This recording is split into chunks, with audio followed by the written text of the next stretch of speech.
पुण्यात राहतो. मृदुलासाठी आम्ही विचार केला तिची डिलिव्हरी माहेरीच करायची. तर मग हिचे मम्मी पप्पा म्हणाले की पापरीकर डॉक्टर खूप छान आहेत आणि मृदुलाच्या पहिल्याच्या वेळेला ट्रीटमेंट तिच्या मम्मीने इथेच घेतली होती. त्याच्यामुळे मेघा मॅडमचं आम्हाला खूप तिच्या मम्मीकडनं कळालं होतं आणि मग विचार केला की आपण पापरीकर मॅडमकडेच हे करायचं. मग सतीश पापरीकर, डॉक्टर सतीश पापरीकर, मेघा पापरीकर आणि दीप्ती पापरीकर सगळ्यांनी खूप हेल्पफुल केलेले आणि खरंच खूप आनंदाचा आमच्यासाठी 5 मार्च मंगळवार होता त्या दिवशी 2024 मध्ये आम्हाला खूप गोड बातमी मिळाली आणि मृदुलाला मुलगा झाला. खूप छान वाटलं, आम्हाला सगळ्यांना खूप छान वाटलं आणि मुख्य तर वगैरे तर हे आम्हाला त्यांनी हे गायडन्स खूप छान केलं.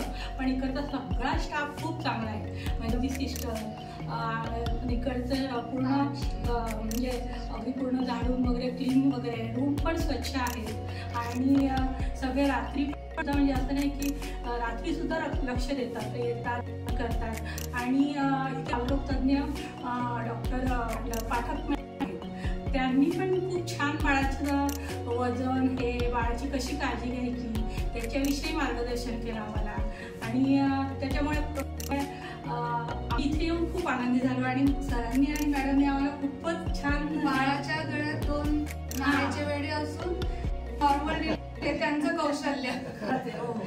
कारण जेव्हा आम्ही सोनोग्राफी केली त्यानंतर बाळाच्या ह्याच्या 2 वेळे, पण मला खूप वाटायचं बाळ कसं होईल कशी होईल. पण मग डिलिव्हरी झाली, नॉर्मल झाली आणि खूप सुंदर. अभिनंदन आणि दुसरं म्हणजे सगळा म्हणजे डॉक्टरांचा चेहरा खरंच हसमुख असतो का, तर त्याच्यामुळे अर्ध दुखणं कमी होत असतं त्याच्या कळायला आणि खरंच खूप खूप खूप थँक्स.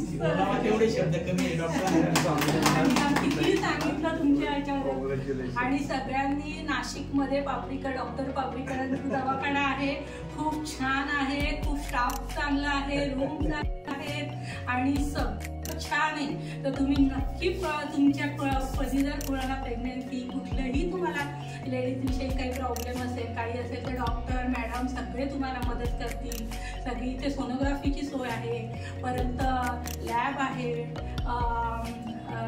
रक्त लघवी बाळा सगळं इथे होतं, डोस दिले जातात बाळाला. त्याच्यामुळे सगळ्या आहेत, त्याच्यामुळे आम्हाला खूप छान वाटतंय आणि असं सगळ्यांचं